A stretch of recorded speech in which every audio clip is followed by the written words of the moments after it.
Hi, and welcome back to the Mortgage Broker Broadcast. My guest this week is Steve Ponton. Steve is a LinkedIn expert, is a LinkedIn super user. His knowledge on LinkedIn is absolutely fantastic. And the reason why I wanted to get him onto the podcast was to really just to help a little bit with regards to profiles. He wants to explain more about why LinkedIn is your friend and why you should be using LinkedIn.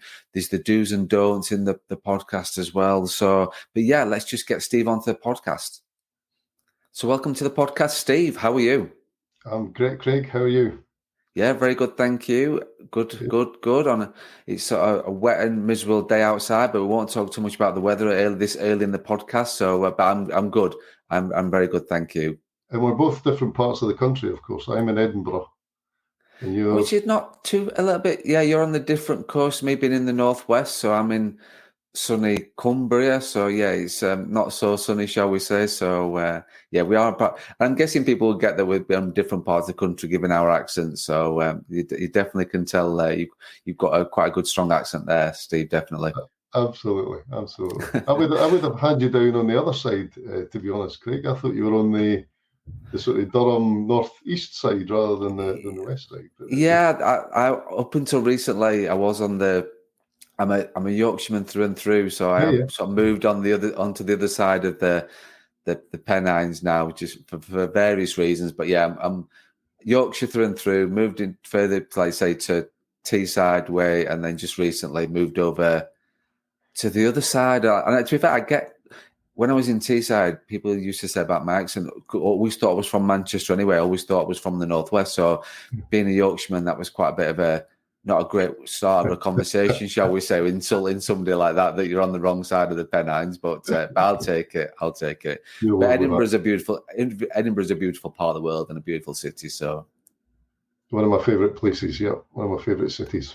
I can understand that. So we're not here to talk about accents and backgrounds, and sort of like and locations and things like that. We're here to talk about LinkedIn and the title of why LinkedIn is your friend. So, but first of all, Steve, do you want to sort of go through a bit of introduction, a bit more about yourself and where you currently are in terms of your position and stuff like that? Yeah, of course, Craig. Yeah. So I'm an associate partner of a company called LinkedIn Success Systems. I've always been passionate about making effective use of LinkedIn, and I've been a member on the platform since April 2004. So the company was founded in May 2003, and I've been on the platform since, so within a year. And like most people, I joined because I wanted people to be aware of my expertise. I wanted people to know that if I was looking for a job, where to find me type thing. But in the last probably 6 or 7 years, being a power user of LinkedIn for business development, and more recently in niching down on mortgage brokers, mortgage specialists and estate agents, then that's been a great journey throughout the pandemic. Definitely. I think I'm trying to think of the day when you sort of talked then about that was LinkedIn very early, I'm guessing. I'm trying to think. I thought I was quite into it fairly early, but I think mine was about 2008, 7, 8, 9, something like that when I joined LinkedIn. You were very early in LinkedIn, because when was that? When was LinkedIn created as a platform? Yeah, well, 2003 it was founded, and it went live in May of that year. 2016, Microsoft bought the company, so that's where we started to see a lot of the different changes to how LinkedIn kind of operates. But personally, I think Microsoft having it is a good thing. I think it's and we'll lead on to that as to why LinkedIn's your friend. But Microlease have certainly got the ideas, the innovation, and the clout to take LinkedIn wherever it needs to go. So I think it gives it standardization as well, doesn't it? With Microsoft owning it and taking it over, I think it sort of gave it quite a sort of great sort of structure and platform to use, really. And that's sort of seeing the benefit of how much it's grown over the years. And you'll have seen the changes, being at the forefront early days. You'll have seen how LinkedIn's changed so much over the years. Well, I recall, I think I got a sort of special badge from LinkedIn for being amongst the first 500,000 members. So if you compare that to where we are now, there's 800 members plus globally on LinkedIn. Right. 31 million of those are in the UK. And that's grown from post-pandemic from about 675 million. So it's interesting. It's not happened too recently, but a couple of times before then, I've been asked by people to recommend a database. You know, in the past you used to be able to buy databases. Well, I think you still can, but it makes my mind boggle that people want to buy something when they've got access to 800 million users globally who all update their information on a regular basis, which just seems bizarre. So it's definitely the biggest business database on the globe, and people need to start to use it that way. You know. No, definitely. I think I'm gobsmacked by the amount of views in the UK. 31 million. Yeah, using that. That is phenomenal amount of. That must be one of the biggest in terms of ratio of users to population in terms of for countries across the globe. Surely, it's more than half the working population of the UK are on LinkedIn. So wow. Oh. So why LinkedIn? Why such a? Did you get involved with it at such an early stage in its sort of journey, Steve? That's a fantastic question, Craig. So when I started my sales and business development career back in the early 90s, everything was analog. Everything was analog. You know, you forget timelines and when things were invented and introduced and all that kind of stuff. So my working day was scheduling a whole lot of calls using a landline, using my Rolodex of business cards and connections. I would then set up appointments for probably a couple of weeks later on. The day would come, I'd jump in my car, didn't have a mobile phone, had my demo kit or whatever it was I needed to present to the client, head off to the client. And those who were available, they got the demonstration and they got the chat about what we could do and how we could sell and all that kind of stuff. Those who were maybe called away because of business or didn't make it, I then had to ask at reception who else could I speak to in the organisation, were they available? If that didn't work, I'd have to head back out, find a public telephone box, phone head office, ask around if there was anybody else. So you can see where this is going. Everything was analog, so you couldn't kind of reach out to people. Nowadays, we've got this whole wonderful digital process where we can nurture relationships to the point where people actually want to meet us. You know, 90% of people don't respond to cold calls. I'm not saying for a second that cold calling is dead, because you know it's something that it was very much a practice that I was involved in for many years. But people do respond to building relationships and nurturing those relationships. So I got involved because I thought LinkedIn was just going to make my life as a sales guy and a business development manager just so much easier, because I could then be connected to these people. You know, if things like, you know, a client didn't show for a meeting, I could then sort of say, oh, well, who else have I got in the area, that sort of thing. So I think the transition from analog to digital was really the reason I got so passionate about using LinkedIn effectively. Which is the picture in my mind of going back to the analog days of cold calling, and like you say, if you like the picture of you sort of turn up at a firm, having to ask reception on then getting the nearest payphone and calling and tell, it's just like you say, when you've been through that and experienced that, and that's what you had to do to transact your business, compared to then LinkedIn and what platform it is now, yeah, it's like, wow, like what, it's so much easier. The world is so much easier now than what it was when you were trying to, and that again, I know what it was like cold calling. I know, like I said, cold calling is not dead, and I know that still happens. But then when you sort of think about the trolling that you had to do to generate business and get data and information, and you think about now with LinkedIn, that the information and data on there, about 31 million users in the UK, it's just phenomenal. It's incredible, isn't it? Yeah, and the whole digital process is now part of the buying experience. You know, in the old days, you know, when dinosaurs roamed the earth and I was around, you had your brochure and you had your product and all that kind of stuff. Well, the statistics are something like between 57%, or people are 57% up to 90% through the buyer journey before they even want to speak to me these days. So they've qualified me on LinkedIn, they've looked at other social media, they've looked at my website. The whole digital process just makes life so much easier and takes the buyer journey through that process without us actually having to be face-to-face with these people. So, and that occurred to me at a really, really early stage. I thought this was the way that things were going to have to go.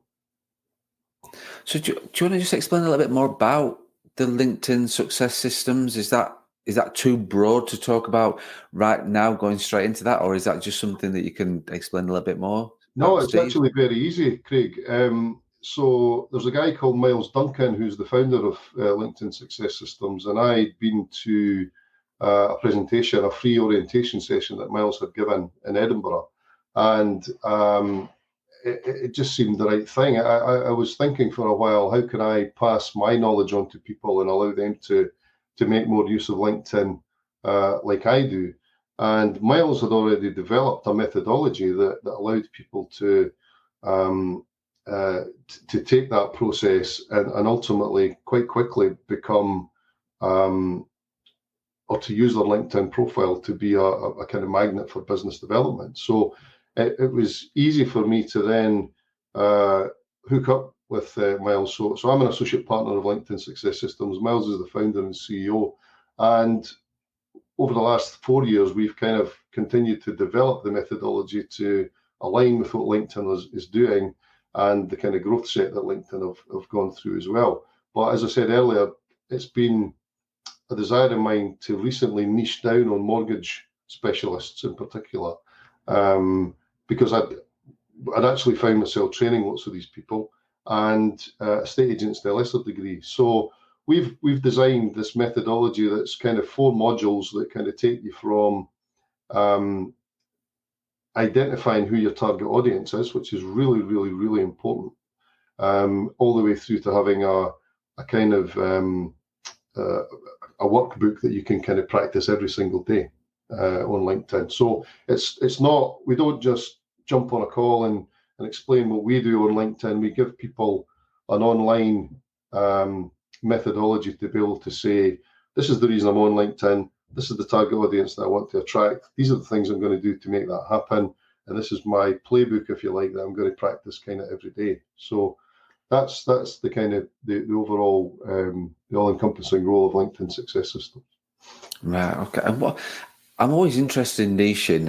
It's something I talk about quite a bit from a mortgage broker point of view. When it's funny, I was talking to an advisor just yesterday about niching, and they're looking at business protection and how the niching from that point of view. What was your sort of thought process? And I know you sort of said that you was working with quite a few people in the mortgage broker industry.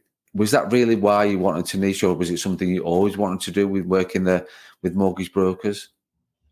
I think for a long time in my career, I've heard lots of people say, you really need to niche. You can't be everything. So we chat about, the extent of LinkedIn. There's 800 million people in there. There's absolutely no way that I can, attract 800 million people. It's just bizarre. Yeah. So at some point, you kind of have to say, right, okay, who is my target audience? Who am I going to target, and is there enough of them? So my research at the beginning of COVID led me to understand more about the mortgage broker sector, much more about how that was kind of changing. There's lots of people now going self-employed, for example, from being employed as a mortgage broker. And that's where the importance came in, where their brand, the personal brand, aligned with any other businesses that are aligned to, became much more important. You had David Miles on in one of the previous podcasts, who's a Google Ads expert. Mm-hmm. I happen to know David previously from the Federation of Small Businesses, but he's right. You've got to kind of understand who your target audience are, or all you're going to do is just float around all over the place, not really knowing. And from a mortgage broker's point of view, that's not that difficult on LinkedIn. There are tools within LinkedIn that can allow you to kind of target either people by their by the role, for example. So if you decide that you want to sell high-end mortgages, there's a good chance that it's going to be sold to CEOs or C-suite type people. So you can start to sort of targeting on those. There is a methodology that you can use with the help of probably Sales Navigator more than just the free version, but you can niche in on first-time buyers, for example, based on their age group. So I think it's very important that you, and certainly something that I've learned and practiced in the last 20 months, is to really niche in on who you think your target audience are. Is that sector big enough, and what are you going to produce that's going to drive those people towards you as the expert advisor? And is it like a sort of process with regards to the program you're working with the mortgage brokers that you work with and the estate agents and looking to do what you do? Is it sort of like a program you stick to? Is it like a week by week kind of program? How does that sort of look? Is that sort of what's the end goal kind of thing? What's quite unique about so we'll ask people. I did a presentation on Friday last week for one of the mortgage networks, and there was about 45 people in the room. So the first thing I asked them to do was to recall why they have a LinkedIn profile. So lots of them kind of looked up into the sky thinking, okay. Because I'm told I've got to have one. I'm told I've got to have one. That's it. And that's and LinkedIn statistics say that 95% of people on LinkedIn are not using it effectively. There's a 5% group of people of 800 million who are making regular contributions to posts, who are making educational videos. So that 5% are the ones that are kind of getting it right. But everybody in the room kind of looked up to the right and thought, yeah, why am I on LinkedIn? Well, it was because somebody said it's a good idea. It's a business platform. You probably get business there.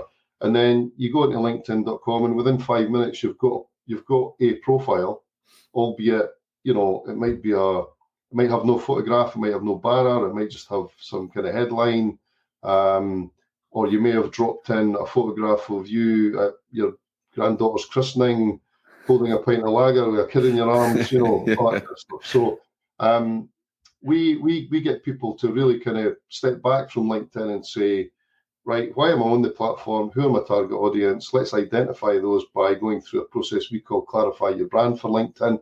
Then we allow you to jump back onto LinkedIn. And then the next thing you have to do is to have an optimized profile. So the importance of the profile, I can't, overemphasize. There's no point in you're damaging your brand if you have, no banner, a photograph of you on the top of Everest with a flag in it, or drinking 10 pints down the pub or whatever. So we provide a 17-step process, Craig, for the optimal profile. And if you like, in your world, from a mortgage broker's point of view, if you've got a mortgage application and part of that application is not completed, then it'll be rejected. So in LinkedIn, if I can give you that as an analogy, if you don't complete all the 17 parts of your profile, then the likelihood is any viewers that jump onto your profile are going to say, I'm not sure if this is the guy, if this guy is the expert advisor that I want to deal with. So it's really important that you, first of all, clarify your brand. Once you've done that, you get on your profile and you optimize it so that when people arrive on your profile, they're engaged, they want to learn more, they want to learn about your background, they want to learn about who you've helped, essentially. And then that's where the nurturing and the trust starts to build from viewing your profile for the first time. I think that's it, because when I looked at your profile, obviously to do the research for the show, like you've got when you look at you look at your profile compared to somebody else's, you have got, it looks like you are using all the tools that are on there. And there are a lot of tools, aren't there, on LinkedIn, a lot of things that people aren't aware of that they can use. And for you, when I look at yours and I can see you've got reviews on there, you've got clear about you, you've got, it's very clear. I've got a lot of clarity about what you do, how you do it, who your target audience is and things like that. So it's not like a drifting through kind of thing, I've been told I've got to do it. Like I can see the featured stuff. I was looking at the reviews you've had, and that was something that I was interested to look at, because I'd not seen the review section on there before, and it's probably something we can talk about. And then also as well, it's sort of there was a button there about request a proposal as well, which is something I've not seen before. So I always look from looking at your profile and doing the research. I thought I was okay on LinkedIn. I don't claim to be a super user. I thought I was okay, but when I started looking at your profile, I thought, wow, there is so many things I'm missing out on here. Yeah, absolutely. And it's so we in our training we make an analogy of a gym. So LinkedIn have built this wonderful gym, and they throw all these pieces of equipment in there, and people jump on LinkedIn and think, right, I need to go around all of the equipment. I need to be on the rowing machine, and then I need to go on the free weights, and then I need to go down on the neck extensions and all this kind of stuff. And then they walk off and they think, well, what results have I actually got from this? So we tend to say, LinkedIn have all these wonderful things. You have to be very careful because they quite often introduce something and then withdraw it. You'll probably have seen that in the last 2 or 3 months. They've given you a feature and then said it doesn't work. We're going to take that away again. So we focus on probably 10 to 12 features of LinkedIn and do them very well. So it doesn't, regardless of how LinkedIn then changes, you've still got the fundamentals that are going to take you through. So your photograph's really important, your banner's really important. It's real estate that you could be using. Your headline, for example, is Google juice. If the keywords that you put in your headline are going to be found by SEO. The stuff that you put in your about section are going to be found by SEO. I don't think it's too early to reveal what I'd said in the preamble about there's one setting on your profile that's probably costing you business, and that's people also viewed. So if you look on your profile and you haven't switched that to no, and I think this is a throwback from when LinkedIn was really just a recruitment CV platform. If you've got people also viewed set to yes, in the real world, you've got probably less than 4 seconds to impress somebody that's jumped onto your profile. So if I jumped onto Craig's profile today, and immediately to the right-hand side of your profile is another list of people who are mortgage brokers or mortgage advice or mortgage specialists, and they happen to be more attractive than you are, you've lost the audience. So I'm immediately going to look at that person, and there's a very good chance they're going to be a competitor. So if anybody listening to the podcast or viewing the social media stuff takes anything from this conversation, please switch your people also viewed to no, because you're just handing competitors the opportunity for the viewer to look at their profile, and they may be much more interesting than you. They may have a much better proposition than you. They may have a much better profile than you. So that's the little nugget for today. No, firstly, that is an absolute priceless nugget. And I was going to ask you about, because that's something you sort of said is like one setting you can change that might be costing business, and that is it. And I think every listener has been now scrolling through their LinkedIn profile and just checking that setting. And I'm itching in the back of my mind thinking, no, I need to focus on the podcast, Craig. You can look at that at the end of it. You can look at the end of that. So no, but I think that is one. I think that's the sort of thing, Steve. There seems to be so many hidden things within LinkedIn. It's just the same with everything. There's always, whatever you've got, like maybe a gadget or a platform, social media, whatever it is, there's always stuff you probably only use sort of 5% of its capability. And I think with LinkedIn, you're absolutely right. There is so many more self-employed mortgage brokers out there. There are more mortgage brokers than that are coming into the industry. They are looking to generate leads, generate clients, and wanting to build the profile, brand awareness, all those sorts of things. So it's good that you are niching in that, because because that's what I specialize in anyway. I see more mortgage brokers going to, but there is far more going self-employed from employed. So I think it's a bit of a, when you're first starting out as a self-employed mortgage broker, it's sort of like you're told, right, you need to get your LinkedIn profile sorted out. You need to get this done, these are all the sort of things. And you've experienced that, because we're part of Open Work Network. And I've been on sort of meetings and had sort of before the pandemic where we had Openwork sort of helped with regards to LinkedIn profiles, and we had a session, and it was the same thing of why, like, it wasn't the same thing in terms of what you're doing. It was the question at the beginning that was, you can sort of see these people thinking, well, I was told that it was a good idea to have a profile, but why? Why did you, well, what did it do for you? Like what? Well, I was just told I had to have it was a good idea to have a profile. And then like the thoughts in my mind thinking, well, how much are you damaging by having a poor profile will be massive in terms of it. Like you say, the 10 pint, the pint in your hand with the baby, or if you've not got any banner, you've not got any clarity with your branding, and you can't see you and your personality and all those things, you're just damaging. And I love this. I love what you said. The Google juice. I've never heard of that before, and I really do like that. Yeah. Like, the Google juice is not looking good from your point of view, is it? Well,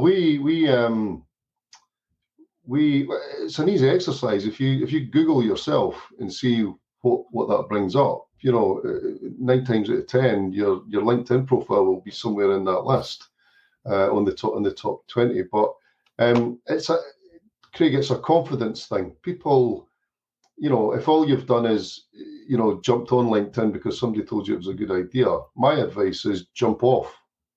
Jump off now before you damage your reputation. We have a sort of profile strength test, as we call it, but it's under the question: is your profile an asset or a liability? And I can send you a link. It's absolutely fine.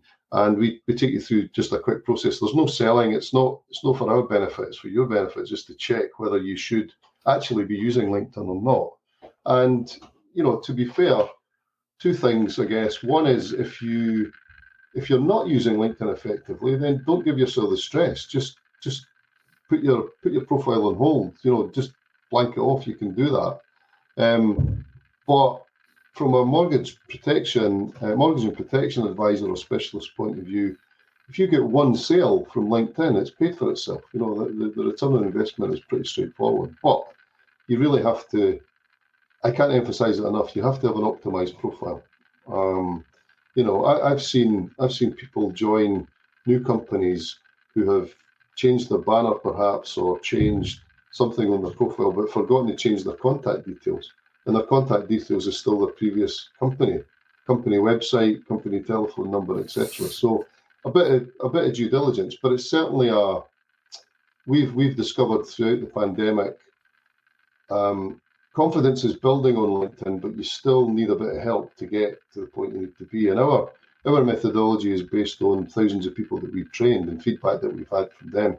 And there's often a light on moment. Lots of people don't know that LinkedIn's your friend for the point of view that LinkedIn wants you to be successful on the platform, but in return they want you to put a little effort in at the beginning, at the very least, to then for the AI to start to work. So Microsoft have spent billions of dollars, millions of dollars, whichever, on developing artificial intelligence. So the algorithm wants to help you to be successful on LinkedIn. So if you've got a defined target audience and you're accessing the same type of people all the time, LinkedIn's going to push those people towards you. They're going to say, this is the type of people you need to be connecting with. Here you are. Here's we're delivering this to you. So it's your friend in that respect, but it needs a bit of, it's a 2-way street. You've got to kind of say, well, okay,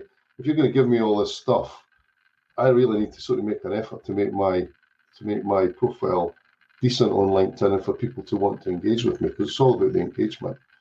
And again, that's where people are failing, because they jumped on LinkedIn. They may have gathered a massive network, but if those people are not aligned, then the algorithm gets confused and it just starts to send you random things, and it allows people from, software developers from Malaysia trying to connect with you, and all these people that you don't actually want. So LinkedIn's your friend. It wants you to be successful, but it needs to have something to work on, and that's an optimized profile. Right. Okay. So in terms of the connections, then, if you've got, You've got 17, 18, nearly 19,000 followers and connections on LinkedIn. Mhm. If I'm thinking about the mortgage broker space and the mortgage broker world, should I be connected with mortgage industry people, or does it matter who I'm connected with, or what? It's quite important. Again, it's back to clarifying your brand. So you will have end customers in mind. Okay, so you will have people that you want to provide your services to, but you'll also have intermediaries. You know, the financial world is full of intermediaries. So people will want to. So, for example, if you've got BDMs working for the main mortgage providers, you'll want them in your network because they'll be helping the algorithm. You'll want end clients in your network. Again, a question to the group of people that I presented to on Friday. Show of hands, how many of your clients are you connected to on LinkedIn? And there was the glazed look on the face, thinking, clients, why would I be connected to clients on LinkedIn? And then the penny kind of dropped, So you've got the idea with a mortgage broker or a protection specialist is that you want to be front of mind whenever that person needs your services. Now, if you've not connected with them on LinkedIn, you're missing an opportunity to be front of mind. So they're seeing stuff that's going to, in your feed, that's going to say, we've got this new product, or we've got this new service, or it's time to remortgage, or whatever. So, you want to be connected to your clients, you want to be connected to lots of intermediaries, and anybody that's going to kind of help the algorithm to push people towards you, essentially. Okay, and is like local a good idea as well? Because I talk to a lot of brokers about local networks, community groups, and things like that on other social media platforms. Is that something that's important to connect with local people, local business owners on LinkedIn? Absolutely. It tends to do, there is some geotagging goes on there, I believe, so that if you list your network, it'll kind of do it almost by region going out from where your location is. Right. Again, another area of LinkedIn that people are not confident in using are the filters. The filters are there to make your life easier. You can filter on people, you can filter on posts, you can filter on locations, you can filter on companies, you can filter on on company size. Sales Navigator is a whole, that's a podcast session in itself, Craig, that we could talk about. But that just takes you up to a completely new level in terms of targeting your audience. But on the free version, the filters are there to help again. It's all part of LinkedIn's willingness to kind of make you successful on the platform, whether it's from a recruitment point of view or whether it's from a networking point of view.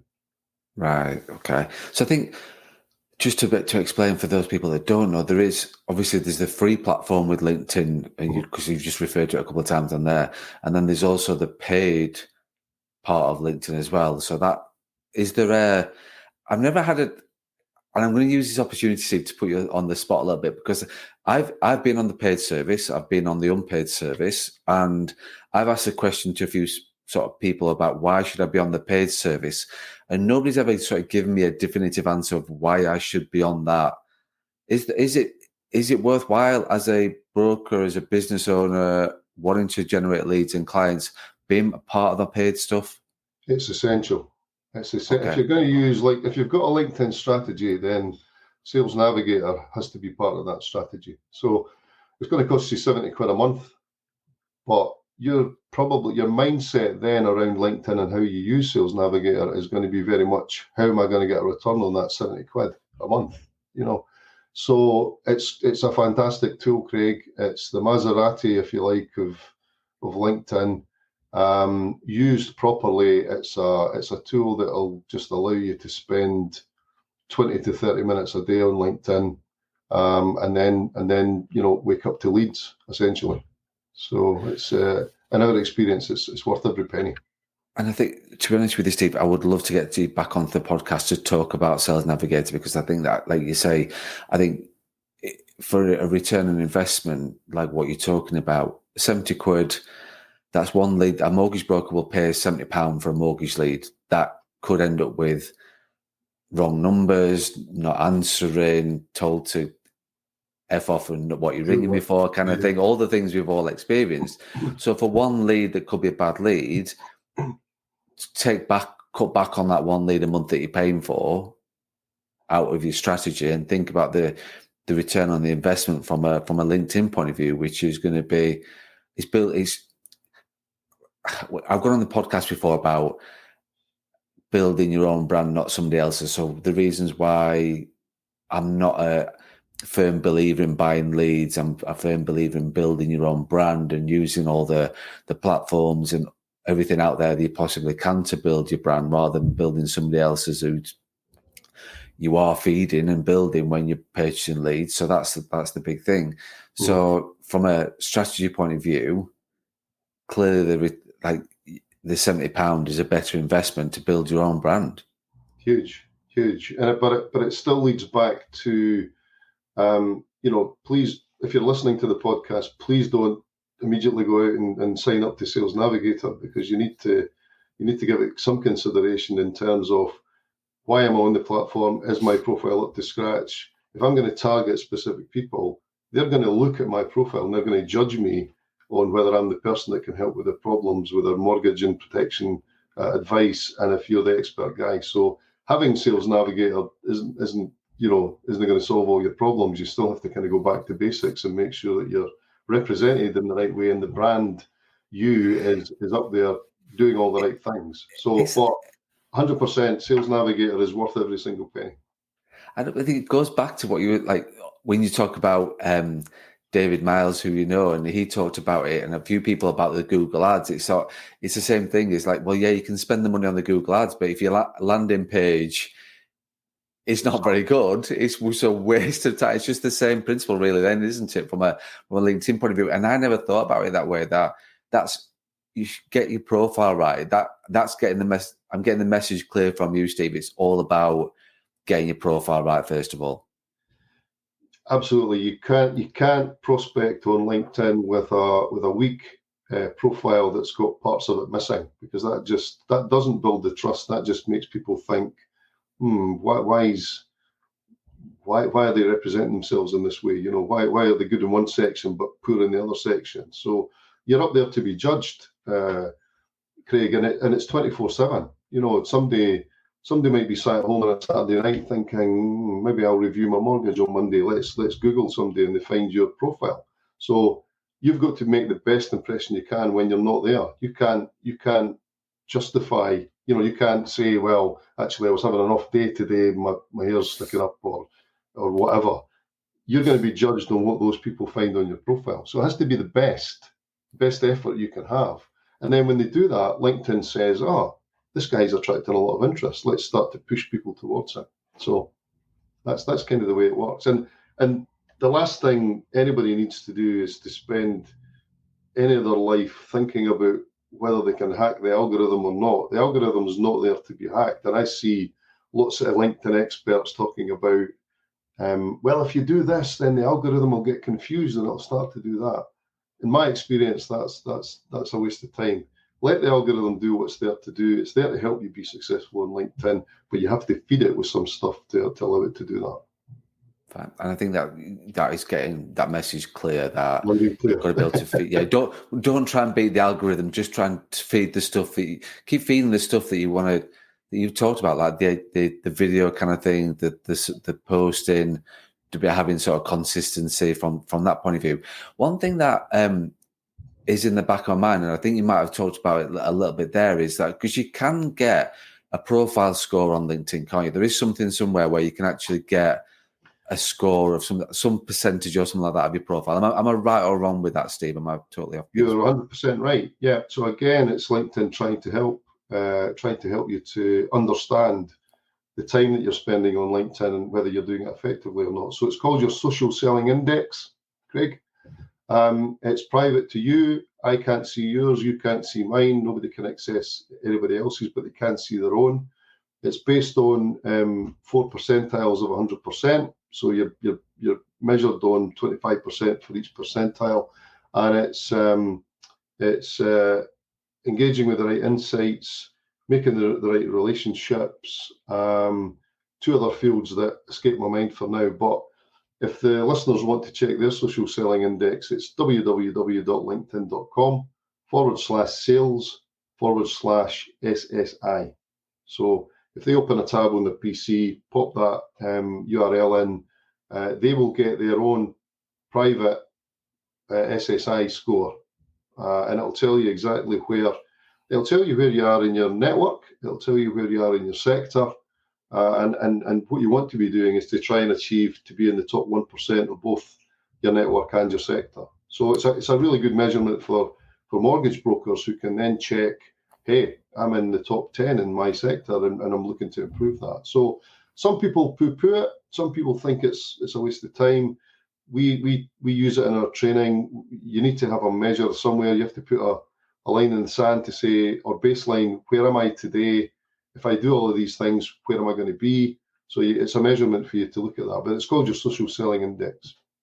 No, I appreciate you clarifying that, Stephen. I think that the thing is, it's something you can measure, isn't it? So like that, it's like you can track your progress of how you're improving your score, how that's improving. I can hear all the listeners now sat on LinkedIn tapping away the website, thinking, I need to know what's my score. Because I'm competitive. I want to know what my score is. Certainly, my sector. Wow, how I can compare against other mortgage brokers in the mortgage world on LinkedIn.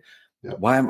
And it is one of those hidden things. It's something that I do check on a sort of more an annually kind of thing. I probably need to be more aware of it and check on it on a more regular basis, because I think it's just something that comes around once a year in my head, thinking, I need to look at my score.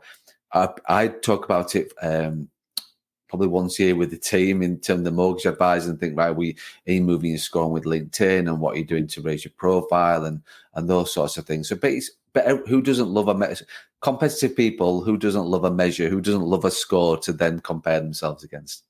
And you've kind of hit the nail on the head, Craig. LinkedIn know all of these things. So they know that if you're in a group of people and you all want to compare your SSI, albeit you might want to keep it private, but just share the overall number. LinkedIn knows that. They know that people in groups will want to say, well, I've got an SSI of 82%, or well, mine's is only 80%. I need to work a bit more on some of these sections. So again, it's giving you a nudge along. It's saying, check this out, take a look, and if you concentrate on these two areas, your SSI score will increase. So yeah, I think the thing is that just related to that, I suppose, is that because LinkedIn was designed originally as a recruitment platform, people have still got a tendency, even now, to talk about themselves. It's all about, I am this, I am qualified to that, I can do this, I can do that. Your target audience, to be frank, doesn't really care. All they want to know is how you can help them to get the best mortgage deal, get the best protection deal, let them sleep at night because they know they've got these things in cover. So that's the kind of information that you've got to get across. And in our training, we use the Heinz baked beans analogy, where if your profile, you think you've kind of written it quite well, but it's all about you. We get the kind of, I know the listeners can't see this, but on video you can. So here's a tin of Heinz beans. That's the ingredients and all the nutritional facts and everything that's going on there. The rational mind of the viewer will look at that and think, okay, that's very interesting. Actually, it's got that much cholesterol in it. If that's showing on your LinkedIn profile, that's just going to put people off. That's the brand that's going to get you the business. The baked beans at the front is the brand, the business. Yeah. So you'll see so many times on LinkedIn, somebody's got a nice photograph, they've got a great banner, but when they explain what they do, it's all about them. It's I am qualified to this level, and I have 25 years experience, and the reader doesn't want to know that. They just want to know, tell me who you've helped, tell me how you can help me. Are you the can you solve my problems, and are you somebody I can trust? And I think that's where people don't have the confidence to be able to promote their digital persona the way that they would their personal persona, and that's something that you need to really kind of work on LinkedIn. And how does that? Because when you're looking at the sort of brand and trust is something you've sort of picked up on and sort of said a few times now on that. Because reviews are something that I've not seen before on LinkedIn. So once I started to look at your profile, reviews came up. I know the bits about recommendations, and you've got 19. I'm looking at it right now. You've got received 19 recommendations and given 56. Is recommendations and reviews part of your plan with your branding, Steve? I know you've got the program and things like that, but from what you do using LinkedIn, I can sort of see that you're trying to build trust from your reviews and from your recommendations. Yeah, absolutely. And you put up a post, I think yesterday or the day before, Craig, where you were talking about referrals. Referrals are hugely, hugely important. And again, it's one of the pieces of the equipment in the gym that LinkedIn have given to you to be able to be successful. You know what I mean? So this is really the theme of the today's call, that LinkedIn is your friend. You need to kind of change your mindset in terms of what you're doing there. But there's a couple of things to do with the recommendations. It's very, very simple to ask for a recommendation on LinkedIn. I think the statistics in real life are 91% of clients say they would give a referral, but only 11% of salespeople ask for a referral, which is bizarre. But if you've worked with somebody, and it doesn't have to be somebody that you've trained, it doesn't have to be somebody that you've provided a service to necessarily, they will still recommend you as a great guy, somebody that knows his onions. They may never have bought a mortgage from you, but they know you personally, or they know you from your background or whatever. So you can ask anybody for a recommendation that's on LinkedIn simply by clicking a couple of buttons. If you ask for a referral, always personalize it. Don't use the default. Anything on LinkedIn, always personalize is our advice. Don't use the defaults. That's lazy. It's not personal enough. So asking for a referral, you click on the box, it opens it up, you put a personal message in there, you send it off to the person. If they're reluctant to do that, then that's fine. You know, they'll probably reply and say, well, actually, sorry, it's not the sort of thing I do. Giving referrals is kind of just as easy. And there's again, it's a bit of a trick, because if you look at the referrals that I've given to people, my profile shows up on theirs. Mm-hmm. So if somebody's scrolling through their profile and I've given a recommendation, all of a sudden somebody's aware of me that perhaps wasn't aware of me before. So giving and receiving referrals is hugely important. Not enough people do it. It's a tool that LinkedIn have given you as a gift, to make you successful. So my recommendation would be give and receive as many referrals as you possibly can. Fantastic. I think that's I've got referrals and recommendations and things like that on there, but I've not used that tool in any way, shape, or form to its full potential. When I'm looking at yours right now, thinking, wow, and like you say, it's just when you before we sort of look to record the podcast, Steve, I think, and the one thing that the message that you wanted to get across was LinkedIn being your friend. I think, in honesty, even from my own personal point of view, I have changed my perception totally with regards to LinkedIn. So you have, I can clearly see now from what you talked about on the podcast that LinkedIn is my friend, and it's things that I need to work on that friendship to make sure I'm maximizing the true potential out of that friendship. Really. Yeah, absolutely. So yeah, it's a mindset thing, Craig. And to be fair to those who have not got optimized profiles, those are the guys who were told it's a good idea to be on LinkedIn. So why don't you join? It's free. It takes 5 minutes to set up an account, but think before you kind of do it. Are you compromising your brand? Are you really promoting the fact that you're an expert in your field? Are you looking to become the go-to person that people will then contact? And I guess one of the big questions is, do you have the patience to nurture relationships without selling to people? Have you got the patience to say, we've only just met, maybe in 3 months' time you'll be interested in what I can do for you.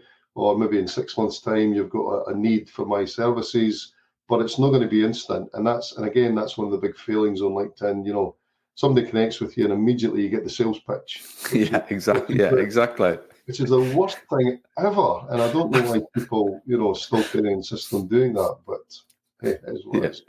It's just an instant turn off straight away. Of sort of like you get that as soon as you've connected with somebody, you get that message popping. It's like, okay, and that's just automated, non-relationship building kind of situation to be in. So it is making me smile because it's all the things that I talk about, Steve, is what you're picking up on here, like about having the patience. It's not going to get an instant lead. You're not going to set your profile up and do various things, and then automatically you're going to get a lead coming through and a client straight away. It's about having that patience, along with all the other social media platforms, about building your brand awareness. It's about having patience, isn't it? Yeah, absolutely. And if you believe the old saying, your network is your net worth, then LinkedIn is a perfect platform to build your network on, which ultimately should increase your net worth. And that's really what your target audience mortgage brokers are looking for. You know, they want to have a steady flow of people who need their services. But not everybody wants to review their mortgage at the same time. Not everybody wants to take on a new mortgage at the same time. So it's got to be a steady flow of those people, and just making sure that you're front of mind using LinkedIn to first of all grow your network, because you hit on the fact earlier, I've got 18,700 followers. Now, because I've got Sales Navigator, I can section those connections at any time to target those people whenever I want to do that. You know what I mean? So people say you can never keep in touch with 18,700 people. Well, I know that. There's no way in hell I was going to try and do that. But when I need to, I can compartmentalize those people, or I can target those people in a particular way. Some on the free platform, but mostly on Sales Navigator. So my network I believe my network's my net worth. You know, if I could get £1 out of every person in my network a month, I'm not happy days. I assure you, I'm not doing that right now. But hypothetically speaking, if I could get £1 out of every person in my network every month, I'd be a happy camper. Yeah, I'm sure you would be. I bet you would be, Steve. Definitely, Steve. I would love to get you back on. I feel as though we've just scratched the surface with this. I don't think we've got it. Like we've gone on sort of like talked for over 50 minutes, and I just feel as though we have just really. There's so much more to explore with this, and I would love to get you back on. I know the listeners will be sat with their LinkedIn profiles right now, checking out the scores, checking like the settings, making sure. So we have only just scratched the surface with it, and I would love to get back on and explore LinkedIn even more. But if I'm a broker right now, say thinking, I'm building my trust with Steve. I like what Steve's saying. Clearly, Steve knows what he's talking about with LinkedIn. I'll get tagged in on, obviously, with the podcast and the posts and stuff like that. But if I'm a broker thinking I want to be working with Steve, how do I find you? How do I connect with you? What's the starting point for me? So my profile's optimized as far as I'm concerned. You'll find my mobile number there. You'll find my email address there. You can message me directly. You can send a connection request. I'll happily, answer any kind of questions through Messenger or through emails. But I think the key thing is for people then to, I guess the thing, Craig, is don't contact me if you don't think you need a LinkedIn strategy. If you think you're okay on LinkedIn, then that's fine. If you think you're not okay on LinkedIn, then please jump off and use some other platforms, because you're not doing yourself any good. But LinkedIn's kind of the only place you'll find me in terms of the LinkedIn training, and just connect. I would love it if you sent a personalized message rather than the default. Don't just click connect. That would be nice, but that doesn't mean to say I'll reject you if you don't. It's just a question that I can then sort of get involved and say, well, everything on LinkedIn should be personalized if you really want to kind of grow that relationship. But you're absolutely right. I think it is daunting for lots of people to think, how do I make LinkedIn work for me? But a conversation or two makes it clear. It's not, LinkedIn wants to be your friend. They want you to be successful. Great message to end on, Steve. And that's been the message throughout the whole recording and the whole podcast. So, Steve, thank you so much for your time. Thank you for sharing your experiences and your super user knowledge on LinkedIn. So I really appreciate that. So thank you. Been a pleasure, Craig. Thanks for inviting me on. No problem, Steve. Thanks. And I know for a fact we will get you back onto the podcast and delve a little bit deeper into LinkedIn. So, but on this occasion, Steve, thank you so much for your time. Thanks a lot. Take care.